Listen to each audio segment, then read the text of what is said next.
Welcome everyone, this is मन्नत official YouTube channel. आज बच्चों क्लास करेंगे नंबर सेकंड, इंटेंस रिवीजन की क्लास नंबर सेकंड होगी। एमसीक्यू क्वेश्चंस आपको करवाने वाले हैं।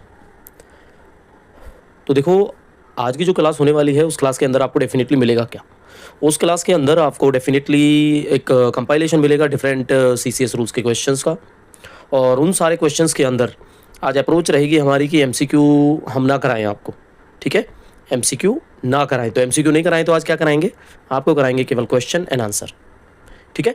ये सबसे बेटर अप्रोच होती है जिसमें आपको क्वेश्चन पता है, उसका डायरेक्टली आपको आंसर पता है। इससे फ़ायदा क्या होगा? इससे फ़ायदा ये होगा कि आपको एमसीक्यू के अंदर एमसीक्यू देखने की ज़रूरत नहीं पड़ेगी। सिंपल जो आपके माइंड में आंसर रहेगा उस आंसर को ढूंढना है, ए है, बी है, सी है या डी, उस पर आपने चूज़ कर देना है अपना राइट आंसर।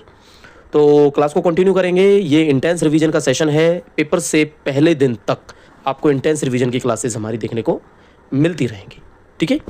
बाकी जितने भी हमारे मेंबर्स हैं उनके लिए एक इंपॉर्टेंट मैसेज है। वैसे हम ऑलरेडी बता चुके हैं इंपॉर्टेंट मैसेज। तो मेंबर्स के लिए क्या है? जितने भी हमारे कोर्स के मेंबर्स हैं, आपको 25 मॉक्स अवेलेबल हैं आपके लिए। 25 मॉक्स का आपने करना क्या है? 1 से लेके 25 तक उनको कंप्लीट फिनिश करना है, फिर 1 से 25 करना है, फिर 1 से 25 करना है। मतलब आपके पास नोट्स हैं, आपके पास वीडियोस हैं, नोट्स पढ़ो, वीडियोस देखो, उसके बाद मॉक्स ट्राई करो आप लोग, ठीक है? तो कंटिन्यूसली आपने ट्राई करने हैं। इसके अंदर आप देखोगे मोर देन 600 ऐसे क्वेश्चंस हैं जिसमें से डेफिनेटली आपके पेपर में सवाल पूछे जाएंगे। तो उम्मीद यही है कि एक बार इसको अटेम्प्ट मत करना, कम से कम 3 टाइम्स एग्जाम से पहले आपने 1 से लेकर 25 तक अटेम्प्ट करना है, फिर 1 से 25 अटेम्प्ट करना है, फिर 1 से 25 अटेम्प्ट करना है। मिनिमम 3 टाइम्स आपने करना है एग्जाम से पहले, ठीक है? चलो,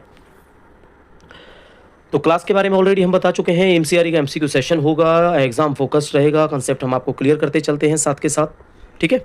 इंटेंस रिवीजन की क्लास नंबर 2 है जो आज आपके साथ हम डिस्कस करने वाले हैं।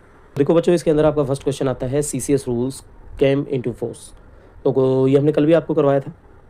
तो आपको पता है सीसीएस, जो सीसीए रूल्स हैं वो 1965 के अंदर बने, और 1965 के अंदर अगर आप देखोगे इफेक्टिव डेट क्या होगी उसकी? 1 दिसंबर 1965 होगी। 1 दिसंबर 1965 होने वाली है। नेक्स्ट क्वेश्चन पे आते हैं, suspension of a government servant means. Suspension के बारे में बताइए क्या होता है? तो सस्पेंशन होगा बच्चों टेम्परेरी विड्रॉल ऑफ ड्यूटीज़, ठीक है? सस्पेंशन क्या होता है? टेम्परेरी विड्रॉल ऑफ ड्यूटीज़ को हम लोग सस्पेंशन बोलते हैं। क्यों? कल हमने आपको बताया था कि सस्पेंशन एक पेनल्टी नहीं होती है। अगर कोई कहे कि सस्पेंशन कोई पेनल्टी में आता है तो पेनल्टी नहीं होती है, ये डिसिप्लिनरी एक्शन है। टेम्परेरी विड्रॉल ऑफ ड्यूटीज़ होता है आपका, इसको हम लोग पढ़ते हैं, ठीक है? इसके बाद कुछ बेसिक हैं जो बातें हैं इसके अंदर हम करने वाले हैं कि सस्पेंशन की अगर आपसे पूछा जाएगा रूल नंबर कौन सा है, तो आपको पता है सीसीए रूल के अंदर आते हैं, ये सीसीए रूल के अंदर, ठीक है? सीसीए, तो सीसीए रूल के अंदर अगर आप देखोगे तो रूल नंबर 10 में हम इसको पढ़ते हैं। Rule number 10 of CCA rule 1965। इसके अंदर क्या होगा? A government servant can be suspended if a disciplinary proceeding is pending या कंटेम्पलेटेड, ठीक है? अब क्या है, सस्पेंड तो उनको कर दिया, अब उन पे जो है प्रोसीडिंग्स है वो चलाई जाएंगी क्योंकि पेंडिंग है प्रोसीडिंग्स, है ना? क्यों? क्योंकि कुछ ऐसी जो एक्टिविटीज़ होंगी, ऐसी जो लाइक क्रिमिनल इन्वेस्टिगेशंस हो सकती हैं, कोई दूसरी स्टेट एक्टिविटीज़ हो सकती हैं, कोई सेंट्रल ऐसी एक्टिविटीज़ हो सकती हैं जिसकी वजह से उनको सस्पेंड किया गया था, ठीक है? तो इस वजह से सस्पेंशन होती है, और सस्पेंशन के अंदर जो सबसे ज़्यादा सवाल पूछा जाता है रूल नंबर 10 का पूछा जाता है। तो रूल नंबर 10 के बाद में अब आपको पता लग गया सस्पेंशन है। सस्पेंशन में एक सवाल आगे भी हम आपसे पूछेंगे, आता है डीम्ड सस्पेंशन, ठीक है? डीम्ड सस्पेंशन, ये क्या होता है डीम्ड सस्पेंशन? इसमें एक सवाल ऐसे आता है कि अगर किसी गवर्नमेंट सर्वेंट को डिटेन किया जाता है, लॉकअप में डाला जाता है, जेल में ले जाया जाता है, और उनको 48 आवर्स से ज़्यादा तक डिटेन किया जाता है, डिटेन होता है पुलिस कस्टडी, अगर पुलिस कस्टडी में उनको 48 आवर्स से ज़्यादा रखा जाता है, 48 आवर्स से कम है तो वो सस्पेंशन नहीं है, 48 आवर्स से ज़्यादा अगर रखा है तो डीम्ड सस्पेंशन उसको बोलते हैं हम लोग, ठीक है? तो an employee that is government servant is automatically suspended if detained in police custody for over 48 hours और इफ कन्विक्टेड और sentenced to imprisonment exceeding 48 hours. Clear? 48 hours से ज़्यादा तक अगर उनको डिटेन किया गया, उनको पुलिस कस्टडी में रखा गया, तो it means that is deemed suspension. Clear? Suspension के दौरान एक अलाउंस मिलता है, सैलरी नहीं मिलती है, जिसको बोलते हैं हम सब सबसिस्टेंस अलाउंस, ठीक है, सबसिस्टेंस अलाउंस। सबसिस्टेंस अलाउंस का फंडामेंटल रूल नंबर किसके अंदर मेंशन किया गया है, आप तब तक बताओगे जब तक हम ये क्वेश्चन का आंसर खुद नहीं देते थे, ठीक है। तो अगर आप ये वीडियो देखते हो तो वीडियो को पॉज करो और आंसर यहाँ पे दो कि सबसिस्टेंस अलाउंस का डिस्कशन फंडामेंटल रूल के अंदर कहाँ पे किया जाता है। तो थोड़ा सा समझा दें आपको सबसिस्टेंस अलाउंस के बारे में कि एम्प्लॉय को एक सबसिस्टेंस अलाउंस मिलता है और वो यूजुअली कितना होता है, बेसिक पे का हाफ होता है, ठीक है। कितना होता है, सबसिस्टेंस अलाउंस होता है आपका हाफ ऑफ बेसिक। साथ में अगर कोई अलाउंस मिलता है तो इसके अंदर मिलता है आपको डीएनएस अलाउंस, जो आपका महंगाई भत्ता होता है वो इसके साथ में जोड़ दिया जाता है। एक सवाल इसके अंदर यही आता है कि इसको कितने परसेंट बढ़ाया जा सकता है, सबसिस्टेंस अलाउंस को कितने परसेंट घटाया जा सकता है। तो प्लस करें या माइनस करें तो उसको 50% तक हम लोग कर सकते हैं। हम लोग कौन लोग, that is disciplinary authority, that is disciplinary authority जो इंक्वायरी करेगी इस मैटर पे, ठीक है। अब सबसिस्टेंस अलाउंस के बारे में थोड़ा सा आपको समझाया। अब इसके अंदर आता है रिव्यू का रूल। कैसे आता है रिव्यू का रूल, रिव्यू का रूल 90 डेज का आपको टाइम मिलेगा। 90 डेज के टाइम का मतलब क्या हुआ कि suspension order is only valid up to 90 days, valid 90 days, ये सस्पेंशन ऑर्डर। फिर भाई इसके बाद क्या होगा, इसके बाद होगा review. Before this period expire 90 days a review committee must evaluate the case, otherwise क्या होगा, अदरवाइज अगर मान लो 90 डेज तक एवेल्युएट नहीं किया उन्होंने, इंक्वायरी नहीं की उन्होंने, तो इसका मतलब क्या होगा, सस्पेंशन बिकम इनवैलिड। तो सस्पेंशन है जो आपका इनवैलिड हो जाता है। अब आपके सामने देखने में लगे कि हमने केवल 2 MCQ पढ़े, लेकिन दोनों के दोनों MCQ आपके आते हैं CCA रूल्स के अंडर। और CCA की फुल फॉर्म हमने कल भी आपसे पूछी थी, आज फिर आपसे पूछते हैं, कमेंट सेक्शन में बताना है आप लोगों ने। दोनों के दोनों क्वेश्चन आपका CCA रूल से आते हैं और CCA रूल से हमने आपको ऑलरेडी सस्पेंशन के कई क्वेश्चंस पूछे और यही क्वेश्चंस हैं जो आपके पेपर के अंदर डायरेक्टली आ जाते हैं, ठीक है बच्चों। अब सस्पेंशन क्या, एक क्वेश्चन और आपको बता देते हैं यहीं पे अपील के बारे में। रूल नंबर 23 है जिसमें अपील के बारे में बात की जाती है CCA रूल का। तो 23 ऑफ 1 है ये वैसे। बताइए इसमें क्या होता है, इसमें होता है ऑर्डर ऑफ सस्पेंशन को आप अपील कर सकते हो, ऑर्डर ऑफ सस्पेंशन की आप अपील कर सकते हो अंडर दिस रूल 23 ऑफ 1, ठीक है। चलो अगला सवाल आ जाता है बच्चों डीम्ड सस्पेंशन। ये हम आपको ऑलरेडी बता चुके हैं, 48 आवर्स से ज़्यादा अगर किसी को रखा गया तो वो हो जाएगा डीम्ड सस्पेंशन, ठीक है। अभी देखो क्लास के अंदर कुछ ऐसा इशू था कि अगर ये क्लास आपके PC पर होती तो ये एक एक क्वेश्चन आपको दिखाई देता, आंसर बाद में दिखाई देता। लेकिन अभी क्या है, ये PC पे पॉसिबल नहीं है, तो जो प्रेजेंटेशन है इसकी अब वो एक तरह से PDF फॉर्म में ही है, तो जिसमें हम इस चीज़ को छिपा नहीं सकते आपसे, ठीक है। हालांकि छिपाने से कोई दिक्कत नहीं है, आप लोगों को समझ आना चाहिए और भी जो डिस्कशन है वो इसी तरह से हम करते चलेंगे। तो सस्पेंशन के 1-2 सवाल और हैं जो आगे हमने पूछ लिए हैं आपसे, 48 आवर्स का क्लियर हो गया। दूसरा आपका यह आ जाता है after review maximum period of suspension that can be extended. अब हमने बच्चों आपको रिव्यू की बात बताई, रिव्यू कितने दिन के अंदर होना चाहिए, बिफोर 90 डेज। 90 डेज तक रिव्यू नहीं हुआ, भाई सस्पेंशन हो चुका है, कोई इंक्वायरी नहीं हुई अगर 90 डेज तक, तो क्या होगा, सस्पेंशन है वो इनवैलिड हो जाएगा।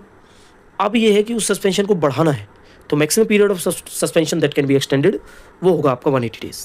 तो 6 महीने से ज़्यादा आप उसको नहीं बढ़ा सकते, ठीक है, 6 महीने से ज़्यादा आप उसको नहीं बढ़ा सकते।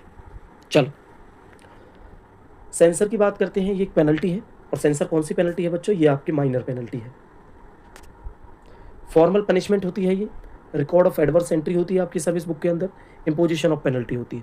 कुल मिला के पेनल्टी है, पर 3 तरीके से आप इसको समझ सकते हो, that is formal punishment, minor penalty and record of adverse entry. आपके रिकॉर्ड खराब होएगा, उसमें एक एंट्री हो जाएगी कि आपकी कोई पेनल्टी लगी थी, कभी सेंसर लगा था, दैट इज माइनर पेनल्टी, ठीक है। चलो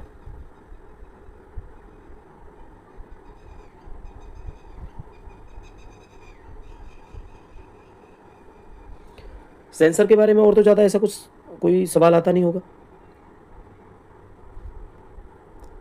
नहीं, यही है, इससे ज़्यादा कोई ज़रूरी नहीं है इसके अंदर। अब पढ़ लेते हैं हम रूल 11 के बारे में। तो रूल 11 आपका क्या है, पेनल्टी होता है। Rule 11 of CCS CCA rules 1965 defines the penalty. तो देखो बच्चों, रूल 11 आपका क्या है? रूल 11 डिफाइन करता है penalties that can be imposed on a government servant. किसके लिए? किसके लिए पेनल्टीज लगती हैं? किसी रीजन की वजह से लगती हैं। और मेजरली जो डिवीजन है इसका दो ही हमने आपको बताई, minor penalty and major penalty. Minor penalty जब आप पढ़ते हो और मेजर पेनल्टी जब आप पढ़ते हो तो बेसिक आपको आइडिया होना चाहिए कि what is minor and what is major. तो माइनर के अंदर सबसे जरूरी है जो अभी थोड़ी देर पहले बताया, दैट इज सेंसर। ये माइनर है आपका। With holding of promotion, promotion रोक लो, माइनर हो जाएगा। इंक्रीमेंट रोक लो, माइनर हो जाएगा।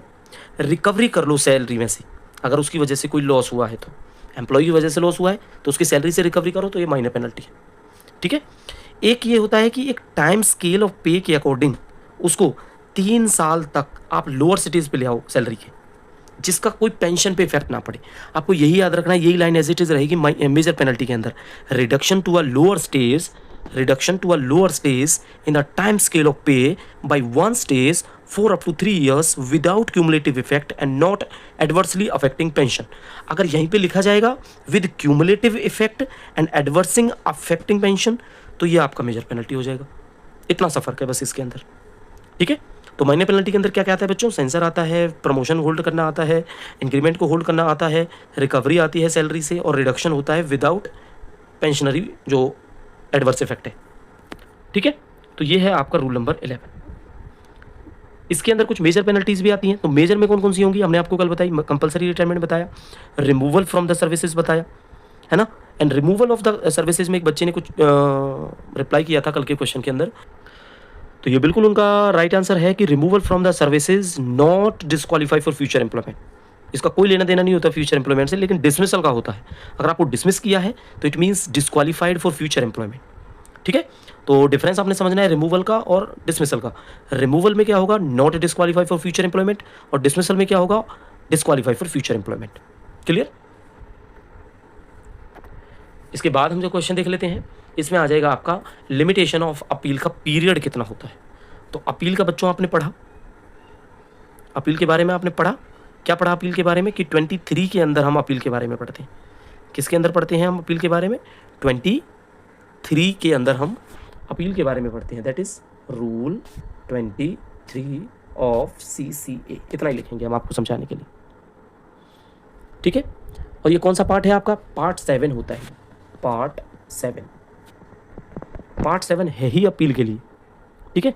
इसमें कुल मिला के आप देखोगे 5 रूल्स हैं, 7 रूल हैं टोटल।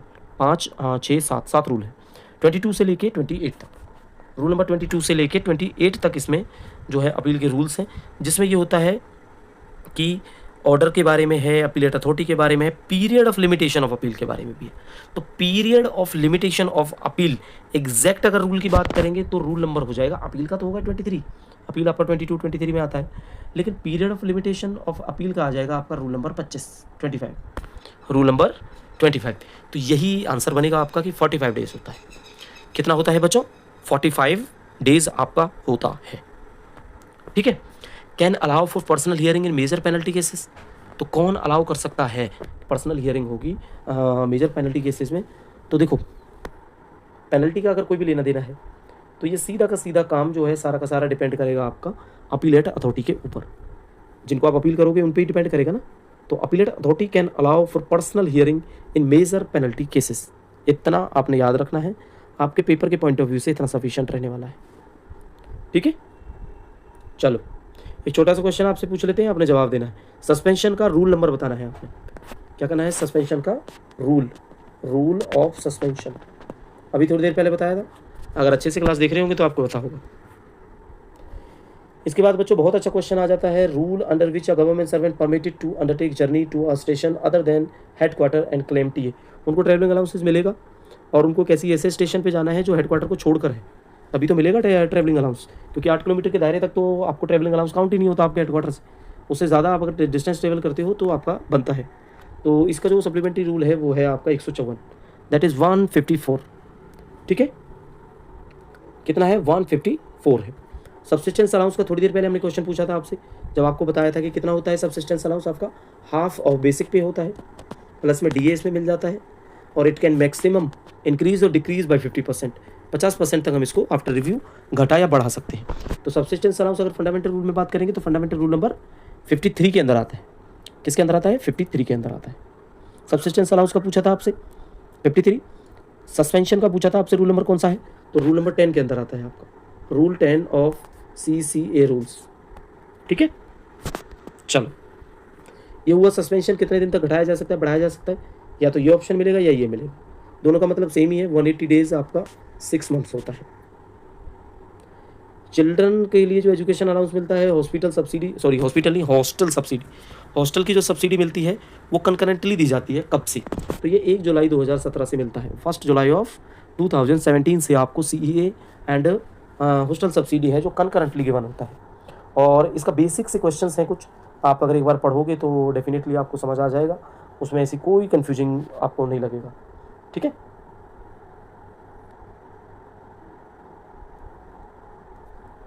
चलो आगे करें थोड़ा डिस्कस। तो एज ऑन डेट अगर आपसे पूछा जाए तो कितना होता है चिल्ड्रन एजुकेशन अलाउंस? 2812 रुपये और 50 पैसे। ये तो होता है बच्चों आपका चिल्ड्रन एजुकेशन अलाउंस। ठीक है, सब्सिडी की अगर बात करोगे, हॉस्टल सब्सिडी की आपको, तो हम दोबारा लिख के दिखाते हैं आपको। हॉस्टल जो सब्सिडी है ये 8,437 रुपये 50 पैसे मंथली मिलता है। वो भी मंथली था जो आपको 2812 रुपये हमने बताया। ठीक है,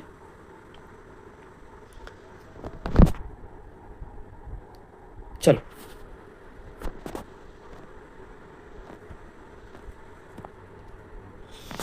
prohibition of sexual harassment rule as in CCA rule. कल आपको कुछ रूल्स हमने बताए थे, 3A पढ़ना बच्चों, 3B पढ़ना बच्चों, 3C पढ़ना बच्चों। तो क्या आपने पढ़े? अगर किसी बच्चे ने हमारी बात मानी होगी तो डेफिनेटली पढ़ा होगा इसके बारे में। तो देखो 3A, 3B, 3C हमने आपको पहले से बताया, बहुत ज़्यादा इंपॉर्टेंट है। तो 3A में हम पढ़ते हैं प्रॉम्प्टनेस एंड कर्टेसी कैसे बनानी है, विनम्रता। 3B में है observance of government policies, government की जो पॉलिसीज़ हैं उनको ऑब्जर्व करना है, उनको फॉलो करना है। और C में आता है prohibition of sexual harassment. 3C के अंदर हम पढ़ते हैं prohibition of sexual harassment of working women. तो ये आपको 3C याद रखना है, 3A भी याद रखना है, 3B भी याद रखना है, 3C भी याद। ठीक है, conduct rule prevent the criticism of government. अच्छा, गवर्नमेंट को जो क्रिटिसाइज करने का रूल है वो रूल नंबर 9 है, रिपीटेड क्वेश्चन है। ठीक है, अब यहीं से आपको 9 के लिए 10 पूछ ले तो 10 का होगा evidence before committee, evidence before committee. 8 कितना होता है? Connection with press, connection with press या मीडिया। ठीक है, एक इलेक्शन वाला होता है कि आपको नहीं करना है पॉलिटिक्स में पार्ट, तो उसके लिए रूल नंबर है 5, रूल 5 है taking, not taking part in politics और इलेक्शन। ठीक है, बाकी 3A, 3B, 3C आपको याद रखना है। इसके बाद बच्चों 13A आ जाता है कंडक्ट रूल के अंदर। तो हमने कल भी डिस्कशन हुआ था इस बात पे, डोरी के बारे में, लेकिन डोरी का जो ये है ये डिस्कस यही करता है कि आपको जो प्रोहिबिट करना है इसकी डिमांड को, दहेज की डिमांड को, है ना। और इस डोरी की जो एग्जैक्ट डेफिनेशन है वो इसके एक्ट के अंदर है, DP एक्ट। और DP एक्ट क्या होता है? डोरी प्रोहिबिशन एक्ट। और डोरी प्रोहिबिशन एक्ट बच्चों आपका कब आया? 1961 के अंदर आया आपका। ठीक है, अब ये 13 और 13A थोड़ा फ़र्क है, समझना इस चीज़ को। 13A तो यही हो गया आपका DP एक्ट वाला, और 13 के अंदर हम क्या पढ़ते हैं? 13 के अंदर हम गिफ्ट्स के बारे में पढ़ते हैं। गिफ्ट्स की कल आपको लिमिट्स बताई थी ना, A और B क्लास के एम्प्लॉयज़ को अगर नियर रिलेटिव्स हैं कोई तो 25,000 तक अलाउड है। B के हैं एम्प्लॉय, A वाले का ये हो गया, B के एम्प्लॉय हैं तो 15,000 होता है। C और D के लिए जो है वो 7,500 होता है। नियर रिलेटिव से, किसी अदर से लेना है तो 5,000 और 2,000 है। A और B की 5,000, C और D की 2,000, क्योंकि इसके बाद क्या है आपको परमिशन की रिक्वायरमेंट होती है, सैंक्शन की रिक्वायरमेंट होती है। No government servant and employ to work any child below the age of. 14 साल से कम उम्र के बच्चे को काम कराना, कारखाने में काम कराना या कहीं काम पे रखना गैर कानूनी है। ठीक है, यही बात पहले भी पढ़ाई जाती है आपको और कंडक्ट रूल के अंदर भी बताई गई है ये बात। ठीक है, 14 ईयर ऑफ एज। अब ये 14 ईयर ऑफ एज का अगर रूल नंबर आपसे पूछा जाए तो ये होगा 22A। ठीक है, रूल नंबर 22A के अंदर है prohibition regarding employment of children below 14 years of age. ठीक है, 14 ईयर्स ऑफ एज के बाद अलाउ हो सकता है, लेकिन उससे पहले नहीं होता। तो देखो सेशन तो बच्चों इंटरेक्टिव लगेगा आपको डेफिनेटली, बाकी फिर भी अपने जो ओपिनियंस हैं, सजेशंस हैं, वो आप बताएं हमें। वीडियो को लाइक कर दें, दोस्तों के साथ शेयर कर दें, तभी थोड़ा सा लगेगा कि ट्यूटर ने जो पढ़ाया वो आपको काम आएगा आपके लिए। Permission to purchase a movable property. Immovable property की बात आए तो रूल नंबर 18 याद रख लेना, ठीक है। इमूवेबल प्रॉपर्टी की बात आई तो 18 रख लेना, लेकिन विदेशों में आई इमूवेबल प्रॉपर्टी की तो 18A। तो यहाँ पे जो ये क्वेश्चन है आपका वो 18A से है। लंदन में किसी ने प्रॉपर्टी खरीदनी है, फॉरेन में प्रॉपर्टी खरीदनी है, अमेरिका में प्रॉपर्टी खरीदनी है, तो आप अपने एम्प्लॉयर को परमिशन मांगोगे। और परमिशन अगर आपने मांगी है और आपको कोई जवाब नहीं मिलता है इतने दिन तक, तो आपकी जो परमिशन है वो मान ली जाएगी कि भाई ग्रांटेड है। 60 डेज है, 60 दिन तक अगर आपको परमिशन नहीं दी तो it means it's granted. Clear. Consolidated fund of India defines in article of constitution. बताइए क्या होता है। जो इंडिया का फंड है, हमारे देश का फंड है, कंसोलिडेटेड फंड ऑफ इंडिया, वो भारत के संविधान के आर्टिकल में है। तो आर्टिकल का नंबर है 266(1). कितना है? 266(1). ठीक है, चलो। प्रॉपर्टी की हमने थोड़ी देर पहले बात की, प्रॉपर्टी का आपको बताया मूवेबल, इमूवेबल। तो आपको आइडिया होगा मूवेबल इमूवेबल का क्या होता है, क्या नहीं होता है।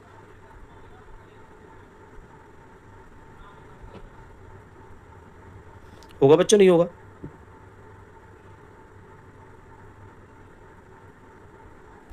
मूवेबल वो होती है जो प्रॉपर्टी मूव कर सकती है, इमूवेबल है वो है जो मूव नहीं कर सकती। ज्वेलरी है, ज्वेलरी आपकी किस में आएगी? मूवेबल में आएगी। मनी है आपकी किस में आएगी? मूवेबल में आएगी। लेकिन इमूवेबल क्या है? जैसे प्रॉपर्टी है, ठीक है, प्रॉपर्टी है तो प्रॉपर्टी क्या है आपकी? मूवेबल है, वो थोड़ी मूव करेगी। चलो,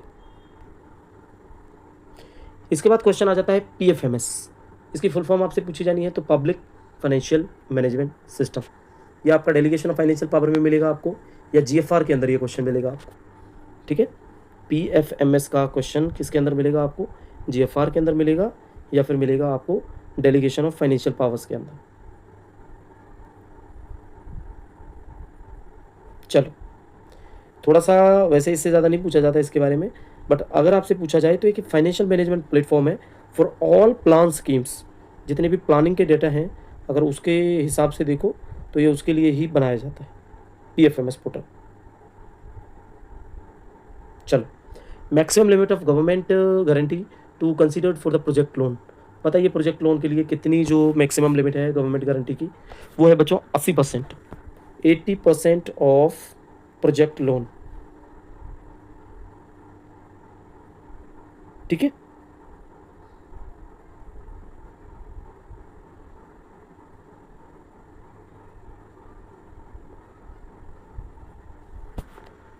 उम्मीद है साउंड का कोई इशू नहीं होगा, जैसा कि लगा हमें कि साउंड का मे भी इशू हो सकता है। चलो, अब ये 80% प्रोजेक्ट लोन का मतलब आपको आता है समझ में क्या होता है? इसका मतलब होता है जो लेंडर है वो आपका 80% ऑफ द टोटल प्रोजेक्ट को फाइनेंस करता है, बस आपको डेट देता है, कर्ज देता है, लोन देता है, ठीक है। बाकी 20% जो प्रोजेक्ट का ओनर है वो देखेगा। तो बच्चों, आज के सेशन में GFR से कुछ क्वेश्चंस थे, कुछ क्वेश्चंस कंडक्ट रूल से थे, कुछ क्वेश्चंस आपके CCA रूल से थे, कुछ क्वेश्चंस आपके डिसिप्लिनरी एक्शन से थे। तो 3-4 टॉपिक्स के जो क्वेश्चंस हैं वो हमने आज आपसे डिस्कस किए। सारे के सारे क्वेश्चंस आपके इम्पोर्टेंट हैं, एग्ज़ाम ओरिएंटेड है, ठीक है। आगे भी जो क्वेश्चंस मिलेंगे CGHS में मिलेंगे, MA रूल्स के मिलेंगे आपको, रिजर्वेशन के मिलेंगे, और LTC के मिलेंगे, अलाउंसेस के मिलेंगे। तो बच्चों, सेशन कैसा लगा कमेंट करके ज़रूर जाना। नेक्स्ट क्लास के लिए आप लोग हमारे मन्नत ऑफिशियल यूट्यूब चैनल और टेलीग्राम चैनल दोनों को फॉलो कर सकते हैं। ये क्लास कुछ टाइम के लिए ही पब्लिकली अवेलेबल रहेगी बच्चों, तो जितना हो सकता है एज सून एज पब्लिकली आप इसको देख सकते हो। उसके बाद ओनली फॉर मेंबर्स हो जाने वाली है। तो ये हमारा सेकंड क्लास था, और थर्ड क्लास के लिए बहुत जल्दी आपसे मिलेंगे। तब तक के लिए thank you and see you soon.